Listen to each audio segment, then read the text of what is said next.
මෙතෙක් පහළ වූ සීලමු තිලෝගුරු සම්මා සම්බුදු පියාණන් වහන්සේලාටත් අප තථාගත ලෝතර ගෞතම සම්මා සම්බුදු පියාණන් වහන්සේටත් පාද නමස්කාර කරමි. නමස්කාර වේවා.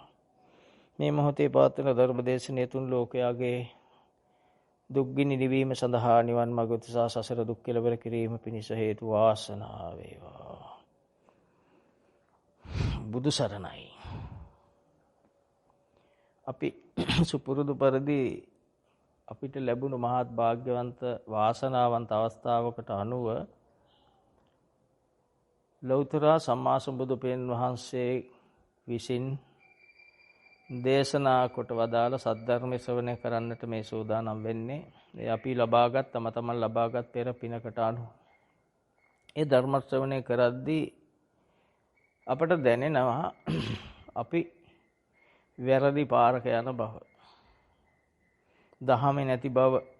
ඒ පෙර පින පළ දෙන හැටි. එහෙම තමයි අවබෝධ වෙන්නේ. එතකොටයි අපේ හිතේ වීරිය වැඩෙන්නේ. සසරින් ගැලවෙන්න වීරිය වැඩෙන්නට හිත ක්‍රියාත්මක වෙන්න ගන්න. බාහිරේ බලන් ඉන්නත් බාහිරේ අසුරු කරන්නත් ලේසි. හිතේ තියෙන දේ බාහිරේ ඇතයි කියලා හිතන් ඉන්න හරි ලේසි. බාහිරේ මේවා ලෝකේ හොයන්න ලේසි. හැබැයි හිත දිහා බලන්න අමාරුයි. හිත සුද්ධ කරන්න අමාරුයි. හිතේ තියෙන දේත් සමග පහළ වූ හිතේ තියෙන සංකල්ප සමග පහළ වූ කෙලෙස් අතහරින්න අමාරුයි. අතිශය අමාරුයි. එම නිසා ලෝකවාසීන් පෙළඹෙන්නේ නැහැ මේ මාර්ගෙට එන්න. ටික දෙනෙක් තමයි සසර බය තියෙන, පෙර සසරේ මහා පිම්බල තියෙන, දහම් මැස තියෙන, සසරේ හුරුව තියෙන උතුමන් පමණයි මේ මාර්ගය යන්නේ. අනිත් අය මොකක් හරි ලේසි මොකක් හරි භාවනා ක්‍රමයක් හෝ తాවකාලික සමහිත සැනසෙන ක්‍රමයක් හොයා ගන්නවා. සදාතනික නිත්‍ය වූ සැනසෙල්ල තියෙන දේ අතහරිනවා. එම නිසා අපි තේරුම් ගත යුතුයි අපේ හිතේ තියෙනවා නම් කාට හරි විරුද්ධ දෙයක් හෝ කාට හරි පක්ෂ දෙයක් ඒක බාහිරේ ඇතයි අපිට විඥාන මායාව පෙන්වන්නේ. එහෙමයි විඥාන විසින් පෙන්වන්නේ ඒක බාහිරේ තියෙන දෙයක් කිය. එහෙම බාහිරින් බලන්න අපිට ලේසි. බාහිරින් කෙනෙකුට වෛර කරන්න රාගෙන් බැඳෙන්න ලේසි. නමුත් ඒ රාගෙන් බැඳීමට පහළ වූ රාගයත්, ද්වේෂයෙන් බැඳෙන්නට පහළ වූ ද්වේෂයත් හිතේ තියෙන දෙයක් කියලා අඳුර ගන්න ලේසි නෑ, අමාරුයි. ඒ අඳුරගත්තත් ඒ පළවා හරින්නට බුද්ධ වචනේ යොදා ගන්න අමාරුයි. ඒක තමයි සත්‍ය. මුලදී මේ අමාරුවට කවුරුත් මුහුණ දෙනවා. කයේ වේදනාවල් මහා බරක්ව තිබියදී කය එක ඉරියව්වක තියන්න බැරි බව ඔබ දන්නෙත් නැහැ. ඔබ එක ඉරියව්වට විනාඩි මාරු වුණා. හැබැයි ඔබ දන්නේ නැහැ. එහෙට හැරෙනවා, මෙහෙට හැරෙනවා, කකුල් ළඟට අදිනවා, නමනවා, දිගාරිනවා, අතපය නමනවා, අතපය දිගන විවිධ ඉරියව්වේ පුටුවක වාරලා හිටියත් ඉරියව් දහස් ගණක්, සිය ගණනක් මාරු කරනවා. හැබැයි අපි දන්නේ නැහැ. මේ අවබෝධ කරගත්ත ධහම පැත්තකට වෙලා භාවිතා කරන්න ගියාම, එහෙම නැත්නම් භාවනා කරන්න ගියාම, භාවිතා කරනවට භාවනා කරනවා කියන්නේ මේ තමන්ගේ තිබෙනා සිත සුද්ධ කරන මේ උතුම් සත්ක්‍රියාවේ දෙන්න ගියාම මොන කය දැනෙන්න ගන්නවා. කයේ අමාරු වුණ දැනෙන්න ගන්නවා. එක ඉරියව් කය තියන්න බැරි බව දැනෙන්න ගන්නවා. අතපය රිදෙනකොට අපි නමල ළඟට අරන් බලනවා සැපද. එතකොට කකුල් රිදෙනවා, කකුල් දිගාරිනවා. ඊළඟට බෙල්ල රිදෙන්න ගන්නවා, ඔළුව පොඩ්ඩක් උහුලා බලනවා. ඊළඟට මුලින් නමපු අත් දෙක ආයි දිගෑරලා බලනවා. මුලින් දිගෑරපු කකුල් නමල ළඟට ඇදලා බලනවා. උඩ බලපු හිස පහත් කරලා බලනවා. මේ ඊට පස්සේ අර හිත දිහා බලන්න වෙලාවක් නැහැ. මේ කය එක්ක නටන්න වෙනවා. මහා දුෂ්කර ක්‍රියාවක්. විනාඩි 5ක් 10ක් ඉන්න හරි අමාරුයි. ඒ කියන්නේ තනි ඉරියව්ව ඉන්න එක නිවන නෙවෙයි. ඒව අදාළ නැහැ මේකට. ඒ කියන්නේ අපිට පොරබදන්න තියෙන දේවල්. කයත් සිතට බාහිරයක් වෙනවා. කොහොමද බාහිරයක්? එතකොට එහෙම මේ සියල්ල අතරින් මහා යුද්ධයක් වගේ මේ සිත බලන එක. සිත පෙනෙනවා. සිතේ හටගත්ත සංකල්පය, සිතේ තියෙන රූපය අපි උදාහරණ ගත්තොත් වෙනද ගන්න විදිහට ගොවියා රූපෙමයි. ගොවියා උස කෙනෙක් කියලා පේනවා. හැඳිරීම වෙන්නේ උස කෙනෙක් කියලා. හැබැයි රූපෙම තියෙනවා. රූපය ඒ අජ්ජත්යේ හටගත්ත රූපය. ඒක නිසා රූපයත් සමගම ස්පර්ශයත් එක්ක රූපයත් සමග හටගත්ත වේදනාව. ඒ රූපේ වෙන්කොට Tamanට ඇසුරු කරන්න ඕන විදිහට හිතෙන් මවල පෙන්වන සංඥාව. ඒකට එකගව සිත කය වචන ක්‍රියාත්මක වෙන හැටි. ඒ දැනීම තමන්ගේ ජීවිතේ වෙන හැටි විඥානය. මෙන්න මේ විදියට තම තමන්ගේ ජීවිතේ ක්‍රියාත්මක වෙන හැටි බලන්න මොන්න තරම් අසීරුද. ඒකෙන් ඔප්පු වෙනවා මෙතන ක්‍රියාවක් විතරයි පුජ්‍යලයක් නැත කියලා. මම නොවේ මගේ නොවේ මගේ ආත්මය නොවේ කියන ඥානය දුන්නේ මමෙක් නෑ කියලා හඳුරන්න නෙවෙයි මමෙක් ඇතයි කියන් හිතන් ඉන්න දෘෂ්ටියෙන් මිදීමට මේ කරුණු මේ ධර්ම කරුණු යොදා ගන්නයි. අපි හිතන් ඉන්නවා මමෙක් ඉන්නවා කියලා ඒ සාස්වතවාදී දෘෂ්ටිය ඇත්තටම අවබෝධ කර ගැනීම සඳහායි අනාත්මයි කියන ඥානෙ තියෙන්නේ. ඒ අනාත්ම ඥානෙ තුල මම නොවේ මගේ නොවේ මගේ ආත්මය නොවේ කියන එකෙන් තේරෙනවා එතකොට මම ඇත කියන දෘෂ්ටියෙන් මිදෙන්න මම නැත කියන දෘෂ්ටියට එන්නේ නැහැ. මේ අවබෝධ කරන් ඉන්න මමෙක් ඇත කියන දෘෂ්ටියේ අනර්ථය තේරුම් ගැනීම සඳහා. ඒයින් මිදීම සඳහා. හැබැයි නැවත මමෙක් නැත කියලා දෘෂ්ටියට වැටෙන්න නෙවෙයි. මෙතන ක්‍රියාවක් තියෙනවා. ඒ ක්‍රියාව නිසා හේතුඵලයක් ලෙස මමෙක් වශයෙන් සක්කායක් වශයෙන් දිට්ඨියක් වශයෙන් ක්‍රියාත්මක වීමක් වෙනවා. අන්න ඒ අඳුර ගැනීම සඳහායි මේවා දීලා තියෙන්නේ. එතකොට මේ අඳුර ගැනීම හඳුරන්න මේ කය මොනතරම් බාධකද? ටිකක් වෙල ඉන්නකොට වතුර තිබහ එනවා. ඒක එන්න එන්න වැඩි වෙනවා. ඊළඟට බඩගිනි දැනෙනවා. ඊළඟට නිදිමත එනවා. ඊළඟට නිරියව් වලින් රිදෙනවා මදිවට බඩගින්නෙන් තිබහෙන් නිදිමතෙන් හැම එකෙම අපි විඳවනවා. ඉතින් මේ හැම එකම කාලයක් ගිහිල්ලා පුරුදු වෙන්න වෙනවා. ඒවට මූණ දීලා ඒවා හිතනේ මේක හිතක්නේ පහළ වෙන්නේ බඩ රිදෙනවා කියලා පහළ වෙන්නේ සිතක් උපාදානස්කන්ධය. වතුරු තිබහයි කියලා පහළ වෙන්නේ උපාදානස්කන්ධය සිතක්මයි. නිදිමතයි කියලා පහළ වෙන්නේ ඒක. කකුල රිදෙනවා කියලා පහළ වෙන්නේ ඒක. ඒවත් හිතවිලි විදියට බලමින් උපාදානස්කන්ධ විදියට බලමින් මහ කැපකිරීමක් කරමින් අර කය වේදනාවල් තිබියදී කය වේදනාව තියෙද්දි වේදනාව දැනෙනවා කියන්නේ උපාදානස්කන්ධය. ඒතන කය කියන්නේ රූපයක් වෙනවා හිතට. වේදනාවක් වෙනවා සංඥා හිතටත් වේදනාවක්. සංඥාව කයේ වේදනාව හිතේ පහළ වෙන වේදනාවක් සංඥාවක් සංඛාරයක් විඥානයක් විදියට. එතකොට මේක මේ විදිහට අවබෝධ කරගනිද්දී කයේ වේදනාව තියෙනවා. හොඳටම අවබෝධ කරනකොට කයේ දෙන්නේ දෙනියන. ඒ මුලදී අමාරුවෙන් ඒවා අවබෝධ කරගනිමින් ඊළඟට බාහිර ලෝකය හිත තුල රූපයක් වෙලා ලෝකයේ බවට පත් වෙනකොට අසවලා මිතුරු අසවලා හතුරු අද මෙහෙ යන්න ඕන ඊයේ මම මෙහෙ ගියා ආදී වශයෙන් විවිධාකාර රූප සංඥාවල් හිත තුල ක්‍රියාත්මක වෙනකොට ඒව දිහා බලාගෙන ඒවා අනිත්‍ය වශයෙන් දුක් වශයෙන් අනාත්ම වශයෙන් මෙනෙහි කර කර මහ කැපකිරීමක් කරන්නටයි මේ අපි සූදානම් වෙන්නේ. මොකද මිදෙන්න ලේසි නෑ. හරි අමාරුයි. හිතලා බලන්න පොඩ්ඩක් කෙනෙක් හතුරෙක් කියලා හිතේ මැවෙනකොට එයා හතුර කියලා හිතන්න කොච්චර ලේසිද? හතුරා කියන්නේ සංකල්පයක් කියලා හිතන්න කොච්චර අමාරුද? කොයිතරම් අමාරුද? අර පවත්තන්න අර භවයට බැඳෙන එක පවත්තන්න ලේසි. මේ විදිහට අපි තේරුම් ගත යුතුයි මේක හරි භයානක අවස්ථාවක්. හිතේ මොන රූපේ හටගත්තත් මොන රූපෙට බැඳුනත් වැටෙන්නේ භවයට. ජරා මරණ දුකට. ලේසිම දේනේ. දුවට අම්මා මතක් වුණාම අම්මා කියන්නේ හිතට රූපයක්, වේදනාවක්, සංඥාවක්. සංකාර විඥාන. එතකොට දූ ගිහිල්ලා ඉපදෙන්නේ ගිබ්බෙක් වෙලා. රූපෙට විරුද්ධ පැත්තක ගිහිල්ලා උපදිනවා. එතකොට ඒක මේ රූපය ගින්නක් කියන්නේ. අම්මා ගින්නක් නෙවෙයි හිතේ හටගත්ත රූපේ ගින්නක්. එතකොට බලන්න සාධාරණ වස්තුවක් වුණු ඉඩම ගැන හිතුණු. කාටවත් කරදර නැති තමන්ගෙම අයිති තමන්ට ඒ වෙලාවේ නීතියෙන් අයිති ඉඩම මතක් වුණු ගොවියා. ඒ කියන්නේ ඒ දූගේ තාත්තා. ඌරෙක් කියලා උපදිනකොට රූපේ මොනතරම් භවයට රූපේ භවයමයි. රූපේ ගින්නක්මයි. ආයි ගැලවීමක් නැහැ. ආයි දහමහන්න මනුසාත්මක උපදින්නේ නැහැ. ඒ වගේම තමන්ගේ සාධාරණ වස්තුව කියලා හිටපු තොදෙයියගේ හිතේ පහළ වූ රත්තරන් බඩු මතකය. මතක් වුණේ රත්තරන් බඩු. ගිහිල්ලා බල්ලෙක් වෙනවා නම් ගැලවීමක් නැහැ නේද රූපෙන්. තේරුම් ගන්න තියෙන්නේ මේ හැම එකෙම. සිවුර මතක් වුණු පින්වත් සංඝරත්නය මැරිලා අපවත් වෙලා කාවෙක් නම්. මේ රූපේ ඒ තරම් ගින්නක්. අදිත්ත පරියාය සූත්‍රේ උරුවෙල් කාශ්‍යප ලහපු. රූපේ ගින්නක් විදියට භාග්‍යතුන් වහන්සේ පෙන්නනවා. රූපම් භික්කවේ අදිත්තා.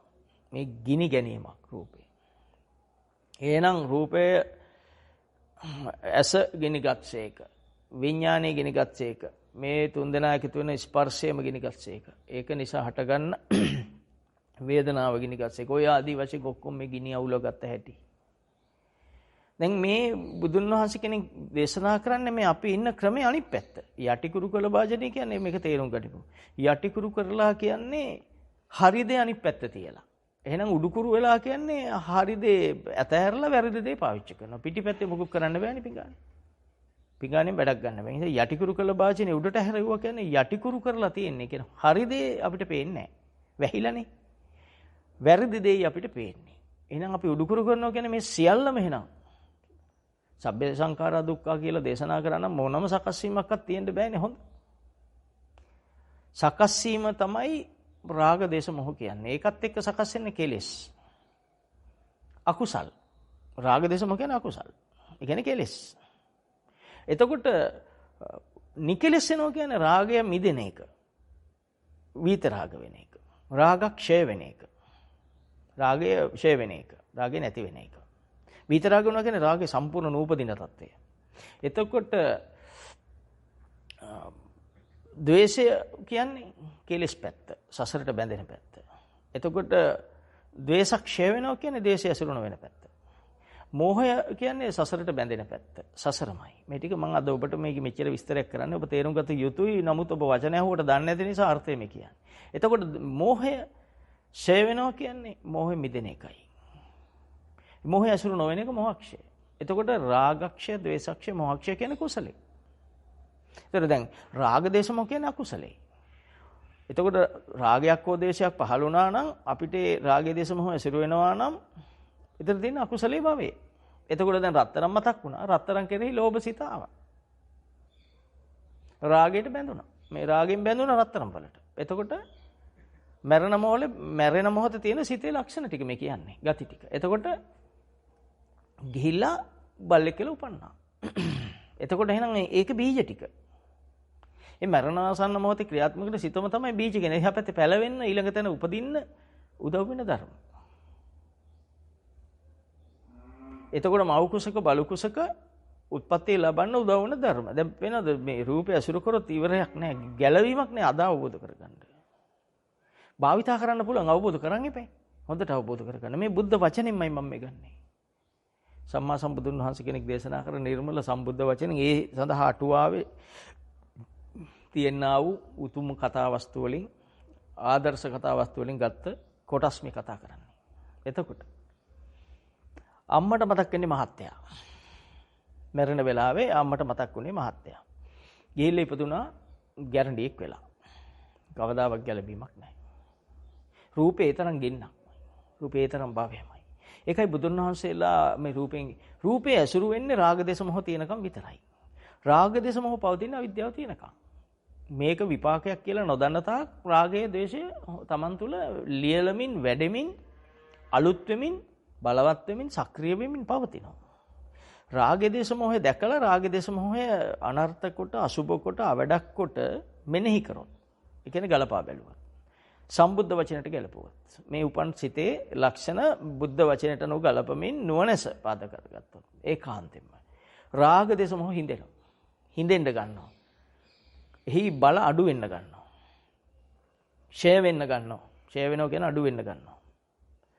එතකොට අඩු වෙනකොට දැනෙනවා හරි සතුටක්. පැහැදිලිවම දැනෙනවා. ඒ අඩු වෙන අයට සහැල්ලුවක් දැනෙනවා. අර ප්‍රීතිය, අරක පස්සද්ධිය දැනෙන්න ගන්නවා. ඊට පස්සේ Tamanට හැබැයි තිබුණට නොබල ඉන්නත් පුළුවන්. නැත්නම් තිබුණු තියෙන බව දකින්නත් පුළුවන්. තියෙන බව දැක්කොත් ඒක ප්‍රඥාව පැත්තට වැඩ කරනවා. නැත්නම් ඥාණයෙන් අපි අර භාවිතා කිරීම ඥාණය ඒක භාවිතා කරද්දී මාව ගැලවුණා කියලා දකින්න ප්‍රඥාව පැත්ත. හැම පැත්තම. මේකේ එකින් එක වචන දේශනා කරලා තියෙන්නේ. මේ එකකට එකක් වෙනස් දේවල් තියෙන නිසා. ඒතකොට මම දකින්න දැන් මට උපන් අකුසලයේ දැක්කා මේක මෙන්න රාගසිත මෙන්න දේශිත මේක අනර්ථයි කියලා මා විසින් මම මේ මොහොතේ ධර්ම කරුණු මෙනෙහි වීම තමයි කාලේන ධම්ම සාකච්ඡා කියන්නේ. ඒක හිතට එන එකයි ධර්ම ශ්‍රවණය කියන්නේ. ඒ ආපු ගමන් සාකච්ඡා වුණා එකම දේ. එතකොට අර උපන් අකුසලයට පවතින විදියක් නැහැ. මොකද ඒ ඇසුරු නොකරන නිසා. ඒ කියන්නේ කාම උනේ නැහැ. කාම කියන්නේ ඒක ඇසුරු කරේ නැහැ. කාමය සැපක් උනේ නෑ යයිට. ඒක දුක කියලානේ තීරණය දුන්නේ. කාමේසු කාම සුඛ ධම්මචක්කපවත්තන සූත්‍රය විදියට. කාමයේ සුඛ කියලා සැප කියලා ගත්තේ නෑ. අපිට ලේසි නේද අසවල හතුර කියලා හිතන්න. හරි ලේසි. හතුරා කියන්නේ සංකල්පයක් කියලා හිතන්න අමාරුයි. හතුරා කියන්නේ උපාදාන ස්කන්ධික පහළ වීමක් කියලා හිතන්න අමාරුයි. ඇත්තටම අමාරුයි. ඒව චුට්ට අමාරු බලන්න බැලුවාම අහංගෙදි ලේසි වගේ. ඒ වෙනකොට අපිට ලේසි ගමරාල හතුර කියලා හිතන්න. ගමරාල හොරෙක් කියලා හිතන්න ලේසි. ගමරාල යනු මගේ හිතේ සංකල්පයක් කියලා හිතන්න අමාරුයි. ඒ සංකල්පයත් සමග පහළ වූ ද්වේෂය, රාගය අනර්ථයි අසුබයි කියලා හිතන්න අමාරුයි. ඒ මුලදී. යම් කෙනෙකුට මේ ටිකද මෙන්න මේ චුට්ට තේරෙනවා නම් ඒකද පුරහඳසේ බබලයි කියලා කිව්වේ. ඇයි හඳෙන් කරන්නේ සූර්යාගෙන් ආලෝක කරලා ලෝකෙට පතුරවනවා. සඳාලෝකෙට පිච්චෙන්නේ නැහැ. චන්ද්‍රාලෝක වැටුණොත් පිච්චෙන්නේ නැහැ, සියල්ලම සෞම්‍ය වෙනවා. ඒ වගේ දැන් ඔබ සෞම්‍ය වෙනවා. ඔබේ හිත සෞම්‍ය වෙනවා. ඔබේ හිත නිවෙන්න ගන්නවා. හිත පිරිසිදු වෙන්න ගන්නවා. මේක අවබෝධ කරගන්න. මේක හැම මොහොතකම සිද්ධ වෙන්න ඕන වැඩක්. හිතේ රූප උපදින එක නවතිනව නම් අපි නොබල ඉන්නකොට හරි. එහෙනම් ඒක බලන්න ගත්තම නම් උපදින්නේ බැලුවම ඒ මොහොතේ බලලා නැවතුවම ඇති. නෑ හැම ශරණයක්ම රූපයක්මයි. රූපයක් පහළ වෙනවා වේදනා සංඥා සංකාර විඥානසේ මොහොතේම පහළ වෙලා ඇසුරු කරත් නැතත් අවසන් වෙනවා. ඇසුරු කරොත් නැවත ඒ සංකල්පේ මාරු වෙවි. සංකල්පේ මාරු වෙවි නැවත පහළ වෙනවා. නූපන් අකුසල උපදිනවා අවිද්‍යාව ඉන්නකන් ඒ නොදන්නකන් නූපන් අකුසල් ලෙස කියන්නේ රාග දේශ මොහ එක්කොට නැවත සංකල්ප වෙනස් වෙමින් එයම ඒ රූපෙම නැවත පහළ වෙනවා. ඔබේ ජීවිතෙන් බැලුවා මේ තරම් සත්‍යක් තිබේද කියලා හිතන්න තමයි. නැහැ ඇත්තට. එතකොට දැන් අපි හිතලා බැලුවොත් මේ අපිට අසාධාරණ වුණේ මේ රූප නිසා. රූප නිසා අසාධාරණ වෙන්න හේතුනේ අවිද්‍යාව. අවිද්‍යාව ජීවිතේ වෙලා තිබුණු නිසා නොදන්නකම. මෙහි සකස් වෙන ආකාරය ගැන නොදන්නකම. ජීවිතේ වෙලා තිබුණු නිසා අවිද්‍යාව තියෙනවා කියන්නේ උපන් අකුසල් ඒකාන්තෙම ඇසුරු වෙනවා. අකුසල් ඇසුරු කියන්නේ අපිට අරමුණු වෙන්නේ බාහිර රූපයක්, බාහිර ශබ්දයක්, බාහිර ගන්ධයක්, බාහිර රසයක්, බාහිර මතකයක්. හැබැයි මගේ සිතේ කියලා හිතෙන්නේ නැහැ. මගේ සිතේ කියලා හිතෙන්නේ නැති මොහොතේ සිත සුද්ධ නොවන මොහොත. බාහිරය කියලා හිතනවා කියන්නේ සිත අපිරිසිදු සිතෙන් අපිරිසිදු භාවය ස්ථිර කරගන්න මොහොත. බලන්න මොනතරම් සරලද මේ වචනෙන් දෙකකින් කියන්න පුළුවන් දහමක් නේද? මේ ඒ කියන්නේ බාහිර වද හතරක් අහනකොට නිවෙන්න උන්වහන්සේලාගේ පෙර සංසාර බලය වැඩි උග්ගටිතඤ්ඤ කිව්වේ. එතකොට කෙටි වෙලාවක් තුල ධර්ම පිළිසඳරකින් කෙටි වචනෙන් දෙකෙන් තුනෙන් හතරෙන් මේ විස්තරේ හිත තුල පහළ වෙන්න තරම් සාරිපුත්ත හාමුදුරුවෝ ධම්මානුසාරී. එතකොට අපි තේරුම් ගත යුතු අපිට මේක බැරි වුණොත් පුළුවන් අය ඉන්නවා. බැරි වුණොත් අපි අති භයානක තැනකට වැටෙනවා. එතෙන්ට වැටුණොත් අපි සසරට වැටුණොත් මරණාසන්න මොහොතේ මොකක් හරි මතක් වෙයි. ඒ කියන්නේ සිතුවිල්ලක් පහළ වෙයි. ඒක ඇතුලේ රාග දේශ මොහ තියෙනවමයි. ඒක ඇසුරු වෙනවමයි. ඇසුරුනොත් ඉවරයි. දැන් භාග්‍යතුන් වහන්සේ පෙන්නනවා දුසී කියන මාරයා. ඒ කියන්නේ පෙරාත්මක මුගලන් මහරහතන් වහන්සේ. බුදුන් වහන්සේ බුදුරජාණන් වහන්සේගේ ශ්‍රාවකයෝ කෙටෙව්වා. උන්වහන්සේලාට පිට ඉන්න මිනිස්සු කෝප කරවලා බැන්නෙව්වා. බන්නවනවා. සෑහෙන පව් කරන දුසී මාරයා. එතකොට භාග්‍යතුන් වහන්සේ එදා දේශනා කළා මේ කලබල වෙන්න එපා. මාරයා මිනිසුන්ට ආවේශ වෙලා මේක කරන්නේ. ඒ නිසා මේ මායя කරන දෙයක්. ඒ නිසා මෛත්‍රිය පතුරවන්න උපේක්ෂාවෙන් ඉන්න කියලා දේශනා කරා. මායя දැනගත්ත පරාද බව. හැම භික්ෂුන් වහන්සේ මේ කියන්නේ මේවා ගණන් නොගෙන කියන්නේ මේවා ඇසුරු නොකළ සම්මත ධර්ම මේ කියන්නේ. පරමාර්ථ පැත්තේ සිත සුද්ධ කරන එකට එන්න පෙර නෑ වූ මායගේ වැඩ කියලා හිතන කෙනෙක් පරමාර්ථ මේ සම්මතය. සම්මතය කියන්නේ නිකන් විදර්ශනාවෙන් හිත සුද්ධ කරන පැත්තට නෑවිල්ලා පිටතින් හිත නිවන්න ගන්න උදව්වක්. ඒ උදව්ව අරගෙන උන්වහන්සේලා එහෙම ඉන්නකොට මාර්යා හිතුව දැන් වැඩක් වැරදි. ඊට පස්සේ මාර්යා කරේ මිනිස්සු ලව්ව වැන්දෙව්වා සාදු කියලා. බුදුරජාණන් වහන්සේ කිව්වා මේ වැඩිපුර වැන්දත් ඒවටවත් ඇලෙන්න එපා. කියලා බලන බුදුවරයෙක් මොනතරම් මිනිස්සු ගැන වෙහෙසෙනවද? දුසී මාර්යා කෙනෙහිම මේ සිද්ධියෙන් ලැබුණු දඬුවමෙන් අවීචි මහනිරේ උපන්නා. ඒතකොට මුගලන් හාමුදුරුවෝ අමහාත මරලත් අවීචි ගිහිල්ලා තියෙනවා. මේ දුසී මාර්යා වල පව් කරලත් අවීචි මහනිරේ ගිහිල්ලා තියෙනවා. එතකොට ඔබ මේ හැම එකෙම මේ හැම කතාවක්ම දේශනා කරන්නේ භාග්‍යතුන් වහන්සේ කෙනෙක් අපිට බුදුන් දෙයක් නෙවෙයි. අපි අහලත් බැරි නම් අපි කොහොම හොයාගන්නද? හොයාගන්න උතුම තමයි ලෞතර බුදුන් වහන්සේ. පසේ බුදුරන් වහන්සේට එකපාරට කෙලෙස් හිඳෙන නිසා මාර්ගයක් දන්නේ නැති නිසා දේශනා කරන්න ක්‍රමයක් නැහැ. උන්වහන්සේ පෙර සසරේ කවදාවත් අනුන්ට උදව් කරලා දහම් දේශලා නැති නිසා මේ සසරේ කරන්නත් බෑ. එතකොට රහත් වෙන කෙනෙක් විවරණයක් ගන්නවා. එදා බුදුන් වහන්සේ කෙනෙක් දහම් දෙසද්දී ආස හිතුනම මටත් එහෙම ආසයි කිව්වම උන්වහන්සේ දැකලා මදසිනහවක් පානවා මේ කාලෙදි ඉෂ්ට වෙන බව දකිනවා. කල්පලක්ෂයකට පස්සේ. එතකොට ඒ කල්යාණ මිත්‍රෙක් නොලැබුණොත් බැරි බව මතක තියන්න මුගලන් හාමුදුරුවෝ ඒ පෙර භවයේ ගොවි පුතෙක් වෙලා ඉද්දි අම්මා තාත්තා මරණ එකෙන්. එතකොට කල්යාණ මිත්‍ර සම්පන්තිය නෙලැබුණොත් ඒ අතර මේ යන ගමන්. ඉතින් බුදුවරයෙක් විතරයි අනුන් උදෙසා උපදින්නේ. දැන් මේ විවරණය ගන්නේ Taman නිවන් දකින්න. ඒතර උන්වහන්සේ කවදාවත් අනුන්ට සේවය කිරීම සඳහා ඒ ආත්මවල බෑ. බැහැනේ කරන්න. පුළුවන් අම්මා තාත්තා මරාය. එතකොට දැන් දුසී කියන මාරය වෙන කාලේ පෙරම් පුරන එක අසංකේය පෙරම් පුරන්ගෙන අතර තමයි දුසී කියන මාරය වෙන්නේත් මොකලන්න හමුදුරු. එතකොට එතනත් කල්යාණ මිත්‍ර සම්පත්තිය නැති නිසා ඒ දිව්‍ය ලෝකෙද්දී පරිනිම්මිත වසවත්තේ ඉද්දී ඒ දිව්‍ය නායකයෙ වෙලෙ ඉද්දී දහම්මැස Tamanට එන ක්‍රමයක් නැත්තම් දහම් අහන්න යන්න බැරි මානෙ තියෙන තැනක උපන්නොත් මානෙ කඩා ගන්න තමන්ගේ ගුණය පිහිටියේ නැති වුණොත් පව් කරන්න වෙනවා. මතක ඇති ඔබ. ඔය වගේ දහම් අපේ ශාසනය විස්තර වෙනවා මානෙ නිසා දහම් අහන්න නාපු රහත් වෙන මේ මොහොතකින් රහත් වෙන්න තියෙන ඇත්තෝ. තැනැත්තියෝ මහා මානෙන් පැත්තකට වෙලා හිටිය තමන් ලස්සනයි කියලා. රූප මදින් මත් වෙලා. රූපනන්ද එහෙම හොඳට මත් වෙලා හිටිය කෙනෙක්. පැත්තට වෙලා හිටිය. ඉතින් බුදුන් වහන්සේට මවන්න උනා ඊට වඩා ලස්සන දෙවඟනන්. එයාට විතරක් පේන්නේ. පවන්සලනෝ මවන්න උනා. ඊට වඩා එන්න රූපේ ලස්සන කරලා මවන්න උනා. ඊට පස්සේ එතන ඉඳලා වයසට යනවා මවන්න උනා. ඊට පස්සේ වයසට යනවා. එතකොට වයසට යන එක මතක් වුණේ එතෙන්දි දැක්කම. වයසට ගිහිල්ලා පවන්සලන්න බැරි තත්ත්වයටපත් වෙන මැව්වා. එතකොට මේ ජීවිතයේ යථා ස්වභාවය මවන්නේ. එතකොට අරයා නිවුණා. අරයාගෙන මානෙ නැති වුණා. මානෙ අඩු වුණා. මානෙ බැහැගෙන ගියා. දැන් අපි වුණත් මානෙන් ඉන්නේ අපිට මේ ඇත්ත පේන්නේ නැති නිසා. ඇත්ත පේනුන ගමන් මානෙ නැති වෙනවා. මේ කතාව වලින් ගන්න තියෙන්නේ.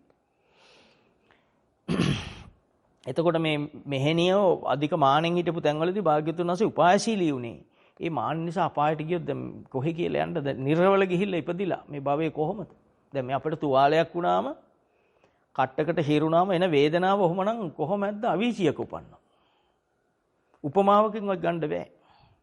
එතකොට බුදුන් වහන්සේ කෙනෙක් ඉන්න කාලේ මනුසාත්මයක් ලබන්න මොනතරම් පින් කරලා මොනතරම් පිනක ආනිසංසයක්ද මේ අපි ලබන්නේ. සමහරට අපි ගැනවත් හැඟීමක් නැතුව ඇති. මම හිතනවා. අපිට අපි ගැන හැඟීමක් තියෙන්න ඕන පළමු කොට. මේ ලෞතර බුදුන් වහන්සේ කෙනෙක් දැක්කම පොඩි ගරු කිරීමක් අපි කරන්නේ. ඒ මොනතරම් පවත්ද? බුදුන් වහන්සේ කෙනෙක් ගාවින් අපි යන්නේ අපිට ඕන විදියට. එහෙම යන්න බෑ.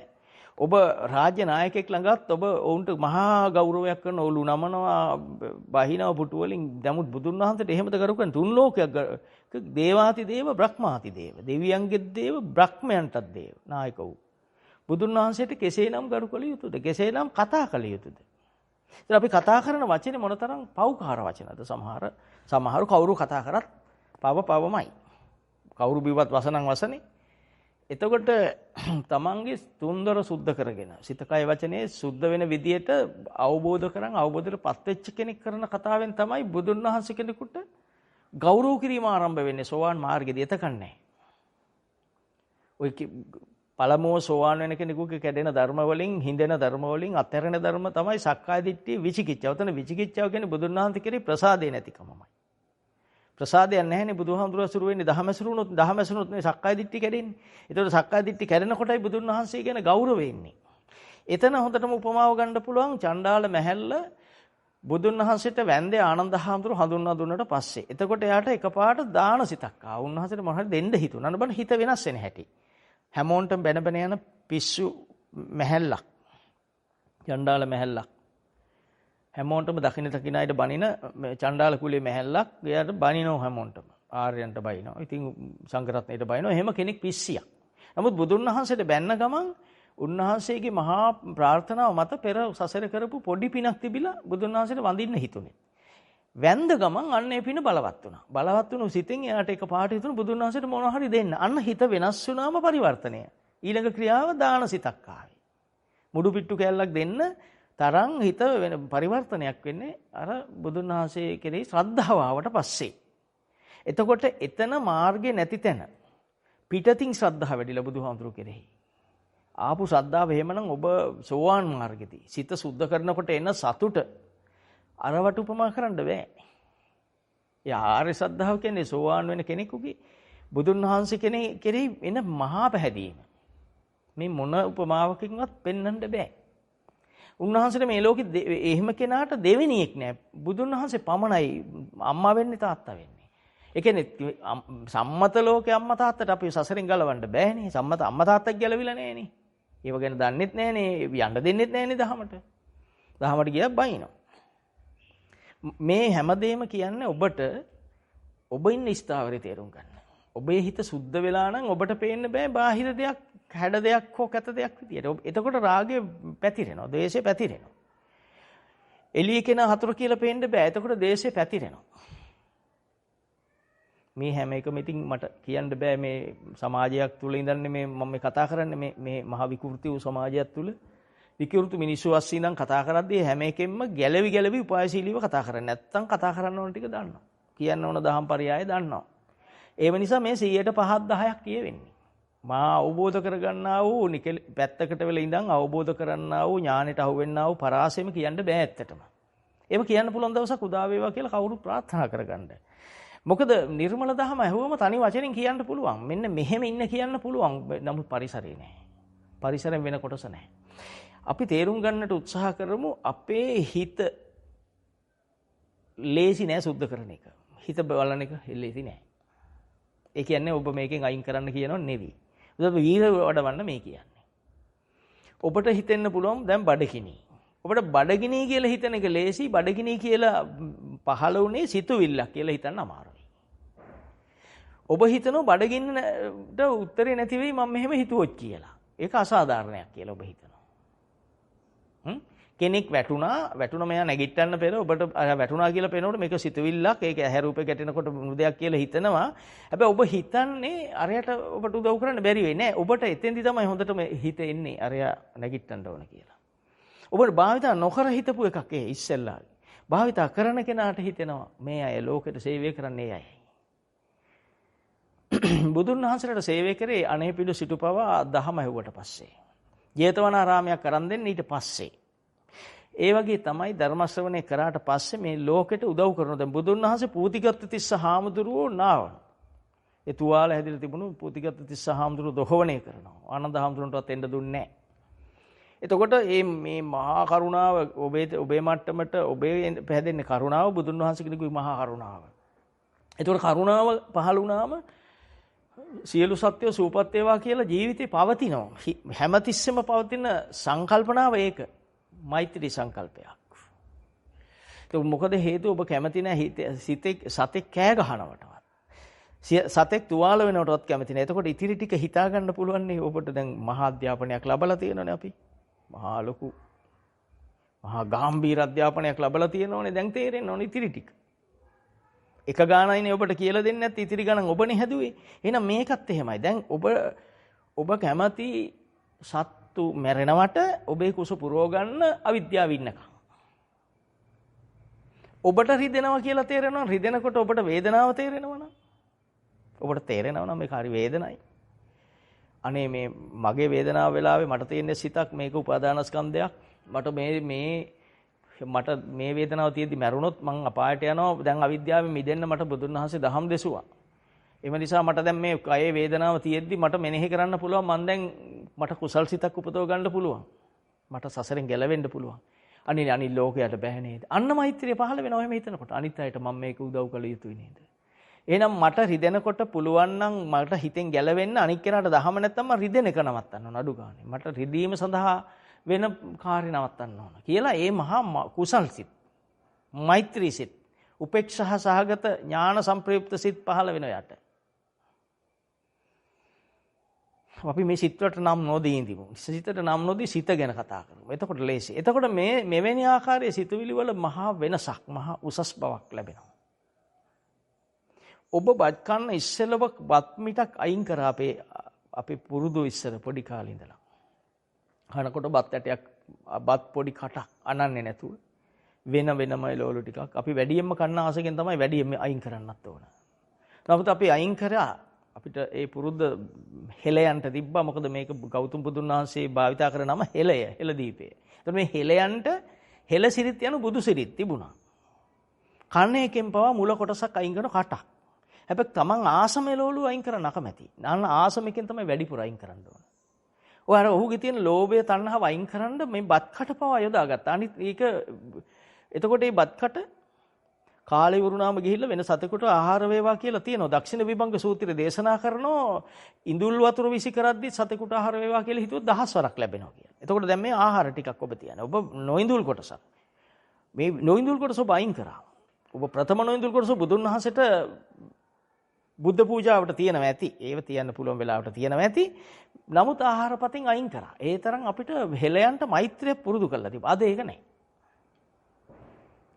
අද කාලා පිඟානක් කනවා පුළුවන් නම්. ඒ කන්න එපා කියනවා නෙවෙයි විටමින් කන්න එපයි කියනෝ නේ. ඒවා කරගෙන යන්න මේ ඒ කරපු සමාජය තමයි අද මේ වගේ පැත්ත වැටලා තියෙන්නේ. අද ඔළුවෙන් නැගිටින්න බැරි, පාරේ ඇවිදින්න බැරි නාස්වහන් යන්නේ අන්නේ දියුණුව කියපු සමාජය. නමුත් බුදුන් වහන්සේ වඩිනකොට එදා විශාලා මහනුවර බුදුන් වහන්සේ හිස් සතින් වැඩියේ. මුඛවාඩම් අරන් වැඩියේ නෑ. බුදුන් වහන්සේලා මේ නාහෙට මේව බැඳ ගන්න කියලා මේව අරන් වැඩියේ නෑ.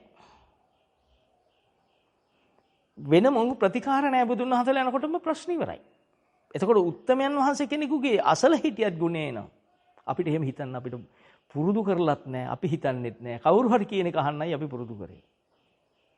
ඒ නිසා මේ කතාව අදවත් පටන් ගත්තත් ඔබේ ප්‍රතිපත්තියට එකතු කරගන්න. ඔබේ ප්‍රතිපත්තිය යන ජීවත් වෙනවට කියන නම. ඒක ජීවත් වීම සඳහා මේක එකතු කරන්න.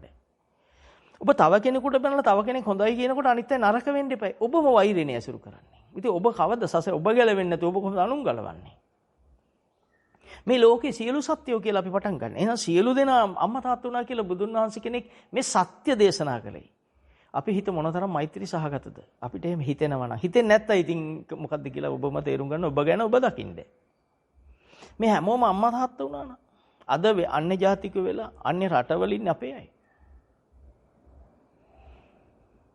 අන්‍ය ආගමික වල අපේ රටේ ඉපදෙලා තින්නේ අපේම අය, තමන්ගේම අය. එතකොට ඔබට මහා සෙනෙහසක් එනවා. මේ දිහා බලන්න. වෛරසිත එන්නේ නැහැ. එතකොට ඔබට කරන්න තියෙන වැඩ කොටස අඩුයි. බාහිරින් එහෙම දැක්මක් ඔබේ තියෙනකොට ඔබට සුද්ධ කරන්න තියෙන හිතේ කොටස අඩු කරනවා. සම්මත විපස්සනා. එතකොට ඔබ සම්මත ලෝකයේ, සම්මතය කියන්නේ මේ බාහිර ලෝකයේ ජීවත් වෙන්න කරන කොටස තුලත් ඔබේ දැක්ම සකස් කරනවා. මේ මගේ අම්මා තාත්තා. කියලා දැක්කම වුන් සම්බන්ධෙන් නම් මේවත් සිතක්. මේ සිතුවිල්ලත් අනිත්‍ය දෙයක්, දුකට අයිති දෙයක්, අනාත්ම දෙයක්, මම නොවන දෙයක්, මගේ ආත්මය නොවන දෙයක්. මම නෙවි මේ කියලා මේ කොටස තමන් ගලපගත්තම. මේ ත්‍රිලක්ෂණය හේවත් මෙහි හැම සිතුවිල්ලකම තියෙනා වූ සත්‍ය වූ ගති ටික ජීවිතෙන් විග්‍රහ කරගත්තොත් ඔබ අන්නේ හොඳ සිත පවා, හොඳ සිත, පින්වන්ත සිත පවා ඔබ අවිද්‍යාවෙන් ඇසුරු නොකළා වෙනවා. ඔබ ප්‍රඥාවෙන් ඇසුරු කළා වෙනවා. නුවණැසින් දැක්ක වෙනවා. විද්‍යාවසින් දැක්ක වෙනවා. ඒ අඳුරක්මයි. එයට ආලෝකයක් දුන්න වෙන බුද්ධ ඥාණයට ගලපගත්තොත්. බහරි සුවපත් වුණා වෙනවා. හැහැල්ලුවටපත් වුණා වෙනවා. ස්කන්ධ බර අඩු කරගත්ත වෙනවා. ඒ වෙලාවට ඔබේ ලේ ධාතුව මේ ශතියෙද්දිම ලේ අපිරිසිදු වෙන්නේ. මොකුත් වෙන්නේ නැහැ. මුළු ශරීරයේ සියලුම තැන්හි ලේ අපිරිසිදු වෙනවා. හිත කෙලෙසෙනකොට. එක තැනක ලේ අපිරිසිදු වෙලා හෘද වස්තුවට ගලාගෙන ඉන්නේ නැහැ. මුළු හෘද වස්තුවේ පරිවාර වස්තුවක්. හෘද වස්තුව කියන්නේ ජීව වස්තුවක්. හෘද වස්තුව පවා වැඩ කරන්නේ ලේ වලින්. එතකොට හෘද වස්තුව වැඩ කරන ලේ පවා අපිරිසිදු වෙනවා. එතකොට හෘද වස්තුව අක්‍රිය වෙනවා. ඒතර අක්‍රිය වස්තුවකින් අර අපිරිසිදු ලේ පිරිසිදු කරන්න ශක්තිය නැහැ. ඒ දුබල වුණාම ඒක නවතින ඕනම දෙයක්. ගෙදර වෝල්ටේජ් එක මේ උපමාවක් ගන්නෙ. මේ උපමාවල් මේ දහමට සම්බොහොමත් අදාළ නැහැ. නමුත් ඔබට තේරුම් ගන්න ඕන නිසා ගෙදර වෝල්ටේජ් එක 100 නම් 1000 නම් අපේ තියෙන එන්ජින් එක 500 නම් නවතිනවා. ගහපු ගමන් එන්ජින් එක සද්ද වැඩි වෙලා වෙනස් වෙනවා. දැන් ඔබ හිතන්න හෘද වස්තුව අක්‍රියයි අපිරිසිදු. හෘද වස්තුවේ තියෙන ලේ ටිකත් අපිරිසිදු. ඒ කියන්නේ හෘද වස්තුව ඇතුලේ පෙරණ ලේ නෙවෙයි. හෘද වස්තුව නැමෙති ජීව වස්තුවේ තියෙනා වූ සකස් වූ ලේ ටිකත් අපිරිසිදුයි. දැන් මේක ක්‍රියාත්මක වෙන්නේ ශක්තිය මත. එතකොට මොකද වෙන්නේ? අපි ඒකට නම් කරලා තියෙනවා හાર્ට් කියලා. හાર્ට් එක හાર્ට් ඇටැක් හැදෙන හැටි හොයන්න බැරි කාටවත්. තියෙන එකට නාල කෑලි කපල ගහන්න ඕන කෙනෙකුට පුළුවන්. අපි ඒක හැල්ලු කරනවා නෙවෙයි. ඒක තමයි ලෝකේ තියෙන ක්‍රමය. ලෞතර බුදුන් වහන්සේ කෙනෙක් දේශනා කරන්නේ ඒකටපත් නොවි ඉන්න හැටි. ආයුරාෝග්‍ය සම්පත්තිය. එතකොට අපි මේ කරන හැම එකකින්ම අපි නිකන් බලන දහඩිය දාන සමහර ඒවා හිතෙනකොට. සමහර සිතුවිලි එනකොට දහඩිය දානවා. දහඩිය නොදාන තැනක් නැහැ. නියපොතුයි දතුයි හැර හැමතැනටම දහඩිය දානවා. හේ මැදටයි හැර. සමහර ඒවා මතක් කරනකොට කඳුළු වෙනවා. දැන් මේ සිත තීරණය කරන කය. සිතුවිල්ල තීරණය කරන කය. සිතුවිල්ල තීරණය කරන වචන ටික. සිතුවිල්ල තීරණය කරන ඊළඟ සිතුවිල්ල. මොනතරම් අපිට නොදැනෙන දෙයක් අපි ගාව තියෙද අපි මේ මෙහි ඉඳන් අපිට නොපෙනෙන අපි තුල ඉඳන් අපි අඟහරු ලෝකෙට යන්න හදනවා. අපි හඳ ගැන හොයනවා. ඉතින් අපි ගැන හොයන්න අමාරු අපි හඳ ගැන හොයනවා. කමක් නැහැ හොයන්න. අපි මේකේ ගැන හොයන්න මොන අන්වීක්ෂකටවත් බෑ.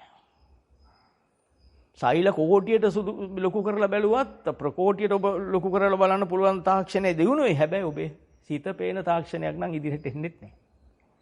ඒ ලෞතර බුදුන් වහන්සේ කෙනෙක් විතරමයි මේ උතුම් දේශනය පවත්වන්නේ. උන්වහන්සේ කෙනෙක් දැඩිව Tamanට අපහාස කරපු කසීපාරද්දාචලා ඉදිරි හැසිරුණු හැටි. උන්වහන්සේ ඒ උපායශීලීව කතා කරලා මෙල්ල කරපු හැටි. ආලවක වගේ යක්ෂ සිටුවරේ දරුණු කුලේ කෙනෙක්. මෙල්ල කරන්න භාග්‍යතුන් වහන්සේ මොනතරම් උපායශීලීව බැහැලා යන්න කිව්වා. නික්කම සමණන්කම උන්වහන්සේ එළියට වැඩියා. උන්වහන්සේ නැවතුණා නම් ආලෝක ඒක දරා ගන්න බැරි වෙනවා. අන්න එතකොට නිවුණා. ආපස්සට එළියට ගියාම බැලුවා මට බනින්න බෑනේ මෙහෙට එනවා. ආපස්සට කතා කරලා ගත්තා. උන්වහන්සේ ආලෝක මහා උසස් තත්ත්වයට සිතෙන් පත් කිරීම සඳහා උන්වහන්සේ බාහිර ක්‍රියාකාරකමක් කරපු හැටි.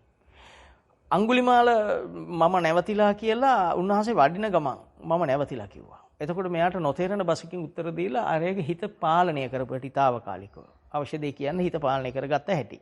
ඒ සඳහා උපායක් තමයි ගමරාලා හතුරු කියනකොට අනේ මගේ අම්මා තාත්තා වෙන්නේ නැති සසර කියලා හිතන එකත්. අන්න වේගය අඩු කර ගැනීම. ඊට පස්සේ හිතනවා මේ ඔක්කොම සිතුවිලි ටික. එතකොට ගමරාලා හතුරු කියන සිතුවිල්ල ආපස්සට අරගෙන බලනවා ඒක ඇතුලේ තිබුණේ ද්වේෂය.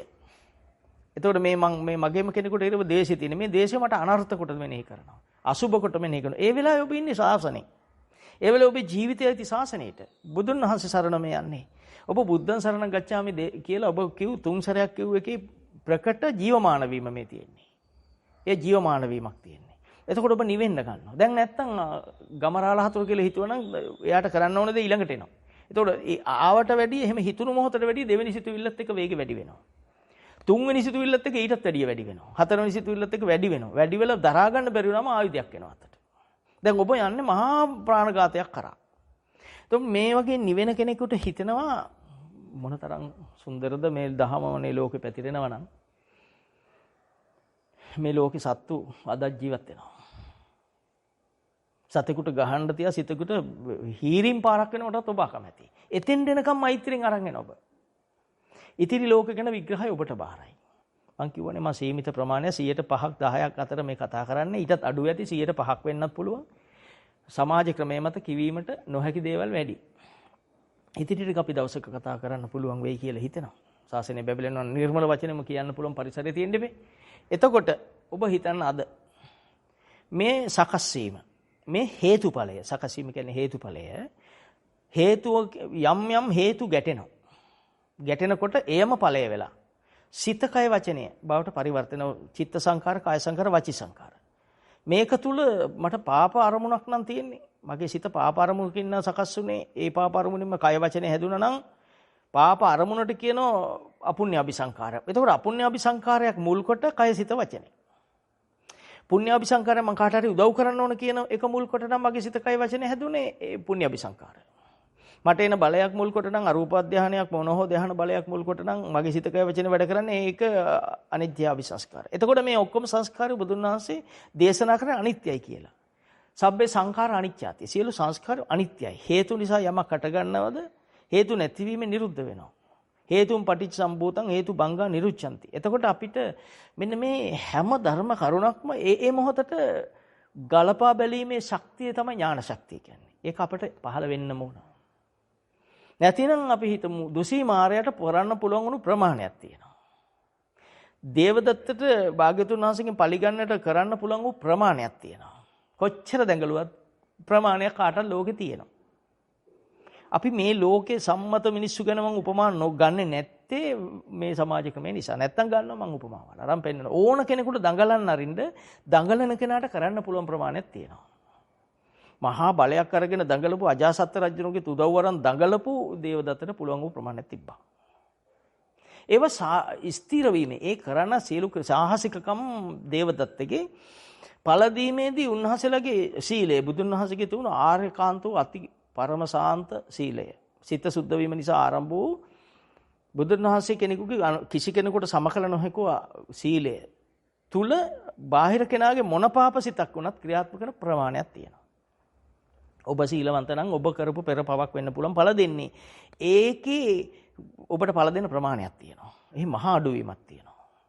ඒකයි අභිවාදන සීලස. මේ සීලේ ඉන්නකොට නිච්ඡං වඩ්ඩා පචයන චත්තාරෝ ධම්මා වඩ්ඩಂತಿ ආයුවන්නෝ සුඛම් බලං. මේ ආයුවන්න සුඛම් බලං කියන දෙයක් දේශනා කරන්නේ ඒකයි. මේ මහා බලයක් ඔබ හදාගන්නේ. මොකක්ද බලය? සම්මා සම්බුදුන් වහන්සේගේ මෛත්‍රිය කරුණා මුදිතා දයා උපේක්ෂා කියන බලය. වෙන බලයක් නෙවෙයි ඔබ තුල හැදෙන්නේ. ඔබ මුලදී නෙවෙයි කෙනා නෙවෙයි දැන් දහම අහනකොට ඔබේ හිත වෙනස් වෙනවා. අහනකොට හිතනවනේ අද ඉඳලා ආරය එක්කම රණ්ඩු වෙන්නේ. හැබැයි අහන වෙලාවේ ඔබේ මෛත්‍රිය එනවා. පස්සේ ගෙදර ගියාම ඒක නැත්තේ. මොකද ගෙදර ගියාම පවත්තන්න අපේ තාම හිත වීරෙන් බැබලෙන්නේ නැහැ. අඩු වීරකින් මේ ක්‍රියාත්මක වෙන්නේ. එතන තමයි ඇත්තටම ප්‍රශ්නේ. ඒ නිසා අපි බොහොම තේරුම් ගන්න කවුරුත් උත්සාහ කළ යුතුයි. අපි තාම මේ සංසාරේ දරුවෝ වගේ ලදරුවෝ වගේ මොන්න තැනට ඉහළට ගිහිල්ලා ඉගෙනගෙන පරතරට ගිය ලදරුවෙක්මයි. ඒ කියන්නේ පව ඉස්සරහා වූ ප්‍රබල කෙනෙක්. හොඳට බලන්න මිනිස්සෙක් එක්ක hina වෙන්නේ කවුද? හිත නිවුණු කෙනෙක්. කපටිකමට වෙන hinaව නෙවෙයි මම කියන්නේ පව්කාරෝ කපටි hinaව නෙවෙයි. හිත නිවිච්ච කෙනෙක් hina වෙනවා. අනික් කෙනාට කතා කරන්න දන්න හොඳ වචනෙන් කතා. ප්‍රිය වචනයක් දේශනා කරන භාග්‍යතුන් වහන්සේ. දානයක් දේශනා දානීය ප්‍රිය වචනේ අත්චරියාවක් දේශනා කරන අර්ථචරියාව. සමානාත්මතාව.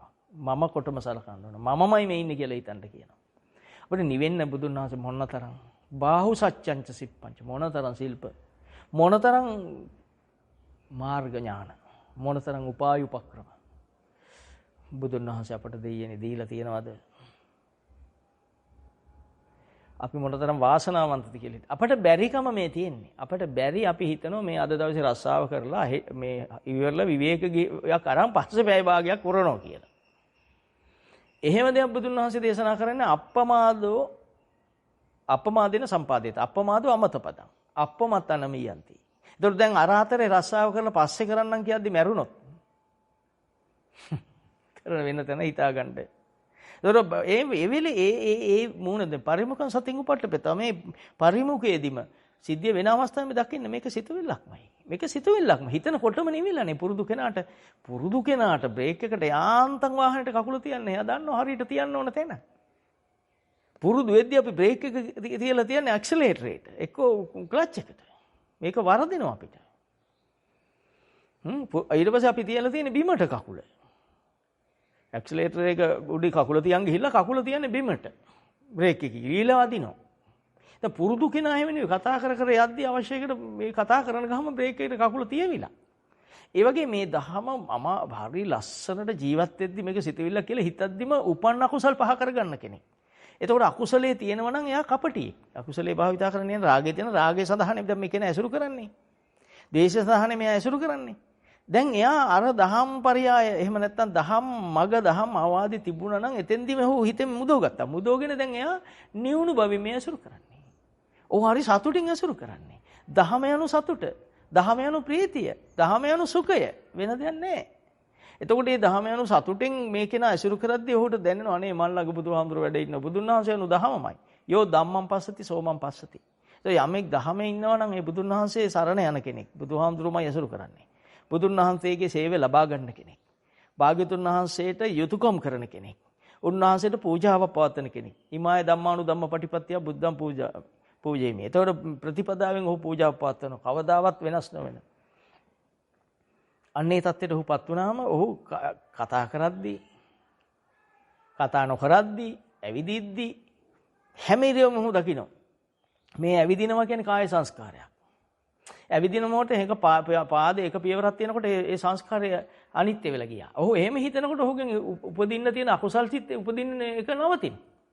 ඒතර ඇවිදිද්දිත් භාග්‍යතුන් වහන්සේ සතිය භාවිතා කරන්න හැටි දුන්නා. කතා කරද්දී මේ කතා කරනවා. කතා නොකරද්දී කතා නොකරනවා කියලා මෙනෙහි කරන්න දුන්නා. සතිපට්ඨාන සූත්‍රේ කායානුපස්සනාවේ මේ කය ක්‍රියාකාරී වෙන හැටි කය ගැන සැකෙමින් විස්තර කරනවා ස්ථිරව. සැකෙමින් යනුවෙන් කියන්නේ පොඩ්ඩක් කියන එක නෙමෙයි සංඝ සම්පූර්ණම භාග්‍යතුන් වහන්සේ විස්තර කරනවා. එතකොට මේ විස්තරයට අනුව බැලුවාම හිත නිවා ගන්න හැම ඉරියව්වෙම නිකන් ඉන්නවනම් සිත දිහා බලන් ඉන්න පුළුවන්. කනවනම් මේ කනවා. මේ කනවා කියන්නේ මේකත් කය ක්‍රියාවක්. මේක සිතත් එක්ක බැඳී තියෙන කය ක්‍රියාවක්. මේක බත් කට අනනකොට කාය සංස්කාරයක් මේක. මම කනනව නෙමෙයි කය ක්‍රියාවක්. මේක කනකොට ඒකත් කාය සංස්කාරයක් අනිත්‍ය වෙන හැටි. එහම කාය සංස්කාරයක්ම අනිත්‍ය වෙන හැටි. මෙනෙහි කරනකොට හිත දහමෙහි තියාගෙන තමයි මේ බාහිර ක්‍රියාවල් කරන්නේ. ඒ තරමට මේක පුරුදු කරන්න පුළුවන්. අන්න ඒ හැම වෙලාවෙම උපන් අකුසලයේ නිසා එහි අයිතිය සක්කාය දිට්ඨිය. අයිතිය කියන්නේ සක්කාය දිට්ඨිය. බුදුහාමුදුරුගෙන් ඈත් වෙන එක විචිකිච්ඡාව. බුදුහාමුදුරුගෙන් ඈත් වෙච්ච බවනේ විචිකිච්ඡාව කියන්නේ. බුදුහාමුදුරුවෝ ඇසුරු නොකරන බවමයි විචිකිච්ඡාව. එතකොට සීලවුත පරාමාස අන්‍යෝ සීල ක්‍රම. එහෙම නැත්නම් තමන් පවත්වන්නා වූ මේකේ සැනසීම ලබන ක්‍රම. මේ සැනසීම සඳහා කරන්නේ තමන් හිතනේව කරන එක. අන්නේව තමයි මේ සීලවුත පරාමාසය කියන්නේ. අන්‍යෝ සීල ක්‍රම සහ නිවීම සඳහා කරන ඕන උපායක්. ඒ සියල්ලකින් ඔබ මිදුණ වෙනවා මෙන්න මේ අවබෝධයට එනකොට. සක්කාය දිට්ඨිය නිරෝධ කරා වෙනවා. නවත්ත ගත්තා වෙනවා. සක්කාය දිට්ඨිය වැඩෙන්න ඉඩ නොදුන්නා වෙනවා. බුදුහාමුදුරු කරේ පහදවා ගත්තා වෙනවා සිත. තුන් සිත පහදවා ගත්තා වෙනවා. ආර්ය ශ්‍රද්ධාව උපදවා ගත්තා වෙනවා. උතුම්වන් වහන්සේලා කෙරෙහි හිත නම්ම ගත්තා වෙනවා. ඊළඟට අපි අන්‍ය වූ ක්‍රම නිවෙන්න තිබුණු ක්‍රම සියල්ල අත්හැරලා ඒවා තිබියදී ඒවා අත්හැරිලා නිර්මල වූ සදා නොවෙනස් එකම ඒකායන මඟ තෝරගත්ත වෙනවා. අන්න සෝවාන් වෙනවා කියන්නේ එතෙන්ට. ඒතකොට එයා සෝවාන් වෙනවා කියන්නේ මේ තමන්ගේ තිබුණු හනමිටි ක්‍රමය. සසරට ආපු දවස් ඉඳලා කරන් යන ක්‍රමය. තමන් සක්විති රජ වෙද්දි තිබුණු මෝඩ ක්‍රමය. සසරට වැටුණු ක්‍රමය. ඔක්කොම අතහැරලා දාන්න බුදුන් වහන්සේ දේශනා කරන්නේ සිත සුද්ධ කරන ක්‍රමය විතරයි. සචිත්ත පරියෝධපණං එතම් බුද්ධාන ශාසන. ලේසි නෑ සිත සුද්ධ කරන්න පුරුදු නොවන වීරිය වඩන්නේ නැති කෙනෙකුට. වීරිය වඩනවා කියන්නේ සසර බය එනකොට වීරිය ඉබේ ඉපදිනවා.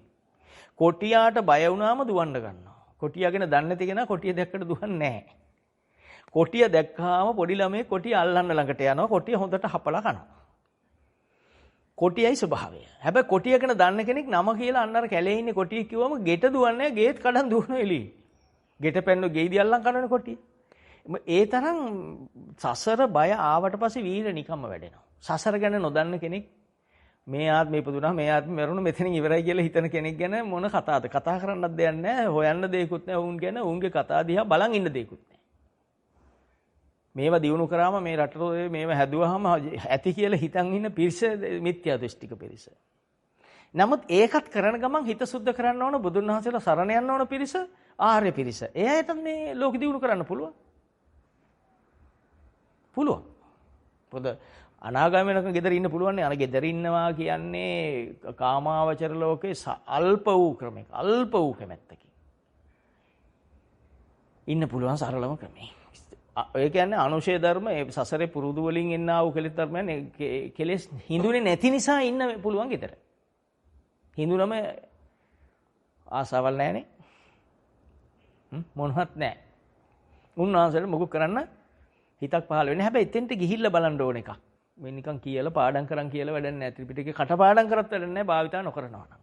භාවිතා කරන කෙනත් කටපාඩමෙන් කියන කෙනත් අඳුර ගන්න පුළුවන් දහම දන්න කෙනාට. ඒක කටපාඩමෙන් කියන කෙනා එයා හිතන් ඉන්නේ එයා දන්නේ දහම කියලා. ඕන පචයක් අදින්න පුළුවන්. ඉතින් මිනිස්සු ඕන තරම් අපිට ප්‍රශ්න නැත. ඒක භාවිතා කරන කෙනාට පේනවා මේ උපන්න අකුසල් පහ කරනවා කියන්නේ මගේ සිත සුද්ධ කරන එක. සතර සම්‍යක් ප්‍රදාන වීරිය කියන්නේ මේ වීරිය කියලා කියන්නේ ආතාපි සම්පජානෝ කියන්නේ කෙලෙස් තවන වෙර ඇතිව කියන්නේ කෙලෙස්ම තවන්න. කෙලෙස් තවනවා කියන්නේ කෙලෙස් හටගන්නේ සිතේ. එහෙනම් සිත දිහා බලන්න වෙනවා. සිතට අවධානය දෙන්න වෙනවා. ඒ සිතේ තියෙන කෙලෙස් දකින්න වෙනවා. දැකලා ඒව අනර්ථයි කියලා මෙනෙහි කරන්න වෙනවා. මෙනෙහි කර කර ඒවා මෙනෙහි කරන මොහොතේම එයා ඇත්තටම මේ මිදුණ වෙනවා. මිදීම ආරම්භ වුණා වෙනවා. මිදි යෑම පටන් ගත්ත වෙනවා. එතකොට සූපත් වීම ආරම්භ වුණා වෙනවා. සැහැල්ලු වීම ආරම්භ වුණා වෙනවා. මේ හැම එකකම ආරම්භය එතන. එතෙන්ද ඔහුටයි බුදුන් වහන්සේ කෙනෙකුගේ වටිනාකම. බුදුන් වහන්සේ කෙනෙකු තුල හිත පිහිටව ගන්න පුළුවන් වෙන්නේ ඔහුටයි. අනිත් අයට එහෙම එන්නේ නැහැ. මොකද මේ සසරේ අපිට මේ ලෝකෙම තියෙන සල්ලි මට දුන්නත් මට පුළුවන් බඩු මුට්ටු ටිකක් ගන්න විතරයි. ඕන රත්තරන් කන්දක් ගොඩ තොදෙයියට උනේ මොකද? තිබුණු රත්තරන් ටික මතක් කරලා ගිහිල්ලා බල්ලෙක් වෙන්නේ. වැඩක් වුණේ නැහැ. එතකොට හිතලා බලන්න දැන් සුප්‍රබුද්ධ රජුරෝ රජ කෙනෙක් ඉතින් රජුරෝ කියලා නෑනේ බුදුන් වහන්සේට අපහාස කරනවා. අපහාස කරනකොට උපන්න කුසල් ඇසුරු කරනවා. පහ කරේ නෑනේ උපන්න කුසල් ඇසුරු කරා. ඇසුරු කරද්දී ඒ බාහිරේ ඇසුරු කිරීම සඳහා ගෝචර වෙන රූපය, ගෝචර වෙන වස්තු රූපය වෙන්නේ බුදුන් වහන්සේ. එම නිසා ඒකේ විපාකේ ආනන්තරියයි. ඒ වෙලෙම උන්වහන්සේගේ පේන ශක්තියේ මහා අධික බව කොච්චරද, පරිණත බව කොච්චරද කිව්ව දින 7කින් ආවිචි මහනිරේ යනවා පොළොව පලාගෙන. ඒ වගේ අර කැලෑපත්‍ර ගහපු වෙලාවෙ කිව්වේ මේක තා දවස් 7කින් එළි වෙනවා කියලා.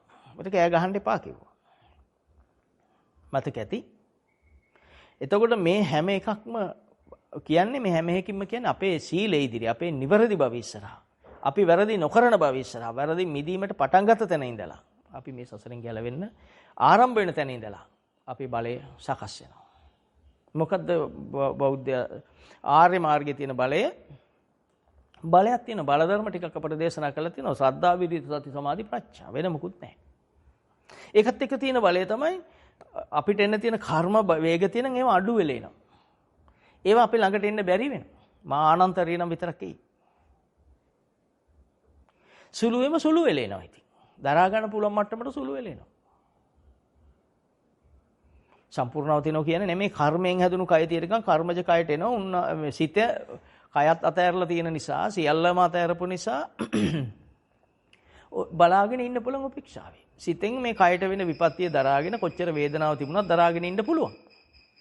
ඒ හිතේ ඒ තරම් උපරිමයට නිවාගත්ත, නිවල පුරුදු කරපු නිසා. දැන් මේ අද මම කතාව පටන් ගත්තේ මොනලෝක වස්තුවක්වත් මතක් කරලා මොනලෝක වස්තුවක්වත් මෙනෙහි වීම නිසා අපිට ගැලවීමක් නැත කියලා රූපේ තියෙන ආදීනව පෙන්වන්න.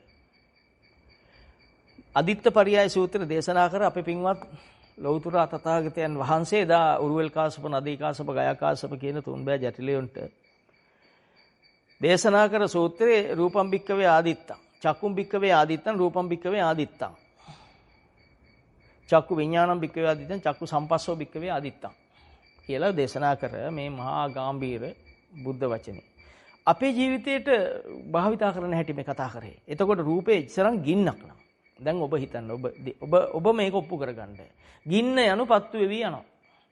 දැන් ඔබට හිතෙනවා අර යන කෙනා ඇහැට පේන රූපේ. ඇහැට රූපේ පේන්නේ දැන් අපි හිතමු ඔන්න ඇහැට පේන රූපේ තියෙන්නේ එළියේ තියෙන එක පේනවා. එහෙනම් තමයි අපිට හිතෙන්නේ. අවිද්‍යාවට හිතෙන්නේ එළියේ තියෙන එක තමයි පේන්නේ. පේන එක තමයි තියෙන්නේ. ඒ අවිද්‍යාවේ ස්වභාවය. නමුත් ඔබ දන්නේ පේන මොහොත තියෙන්නේ ඇස තුල. ඇස තුලට ආපු රූපේ මේ මොහොතේ පේනවා. එතකොට ඒ මොහොතේ ඇසයි රූපය ගැටෙන්නේ මගේ බඹයක් පමණ කය තුල. එතන විඥානේ පහළ වෙන්නේ මේ දැනීම් පද්ධතිය ගැටෙනකොටම රූපේ දැනෙන්න ගන්න විඥානේ. ඒකට අනුව හිත පහළ කරන සංඥාව දැනෙන්න ගන්නේ මා තුල. දැන් මොන රූපයක්වත් පහළ වෙනවද අපිට හිත නිවා ගන්න. සමාධිගත කරන්න. ඒ කියන්නේ හිත සුද්ධ වෙන විදියට, හිත පිරිසිදු වෙන විදියට පහළ වෙනවද? ඔබ ඔබගෙන් ප්‍රශ්න අහන්න. ඔබ වෙන කෙනෙක් එක්ක තර්ක කරන්න යන්න එපා. මේක අතක්කාවචරයි කියන්නේ තර්ක කරාට ඔප්පු කරන්න පුළුවන් දෙයක් නෙවෙයි. ඔබ විසින් අවබෝධ කරගත යුතු දෙයක්. එතකොට තේරුම් ගන්න පාරේ යන කෙනෙක්. අපි සම්මතෙන් මම මේ උපමාව ගන්නෙ. පාර කෙනෙක් යනවා කියන්නේ බුද්ධ වචනට අනුව නම් ඇස රූප ගැටෙනවා. ඇස රූප ගැටෙනකොට ඔබේ හිත තුල පහළ වෙනවා අර ඒ මනුස්සයා ගැන හැඳිරීම අර ගමරාල. මම මේ ගන්න එකම උපමාව. ගමරාල. දැන් එයා කරපු දෙයක් හිතා ගන්න. ඔබට මතක් වෙනවා මෙන්න මේක කරා මට. ඒ දෙවෙනි සංකල්පය. මට මෙහෙම මගේ ණයක් අරන් දුන්නේ නැහැ. මට විරුද්ධ කෙනා. දැන් ඔබේ ගාව නිවීමක් තියෙනවද? නිවීමක් නැත්නම් තියෙන ගින්නක් නේ. ගින්න කියලා තියෙන්නේ මොකද්ද? බලන්න මොනතරම් ලැජ්ජ වෙයිද ඔබ මේ ටික තේරුම් ගත්තොත් ඔබේ කන් ඔය පට්ටම් ඔක්කොම ගැලවෙනවා. දැන් මොකද්ද ගින්න කියලා තියෙන්නේ? සිතුවිල්ලක්. මේ සිතුවිල්ලෙන් ඔබ ගිනි ගත්තා. හැබැයි ඔබ දන්නේ ඔබ හිතන්නේ අර ඉන්නේ ගමරාල. ගමරාල මගේ හතුරා. එයා නිසයි මං ගිනි ගන්න. එහෙම හිතන්න ලේසියි.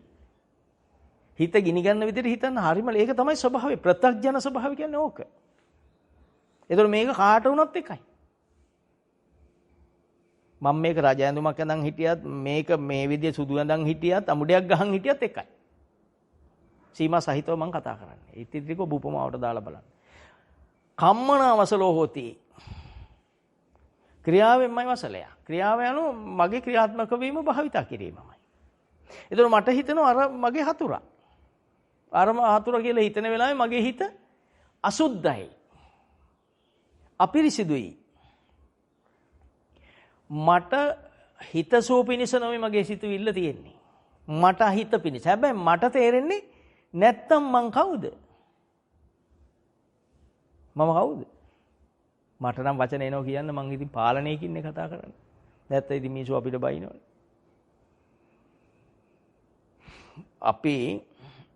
අපිට එන වචනය දැන් ඒ කෙනා මහතුරා එමිනියා නිසයි මම මේ ගිනි ගන්නේ එමිනියා නැත්තම් මං නිවිල ඉන්නේ කියලා හිතලා මම ගිනි අරන් මම කවුද? මගේ මොන කමක්වත් නැහැනේ දැන්. මගේ ගාව තියෙන කුහකකම විතරයි. මගේ ගාව එතන මේ කුහකකම කියලා තියෙන සිතුවිල්ල මේ පොඩි දෙයි පේන්නේ නැත්තේ. පොඩි දේ නෙපෙනෙනකන් අපි සම්පූර්ණ කරන් තියෙන නොපෙනෙන ශක්තිය. අපි ඉගෙන ගත්ත කියන්නේ නොපෙනෙන ශක්තිය පරතරට ගියා කියන එක. නොපෙනෙන ශක්තිය කොච්චර බලවත්ද කිව්වොත් මේක ගණන් ගන්නෙත් නැහැ. මේක තේරෙන්නෙත් නැහැ. තේරුම් ගන්නත් බෑ.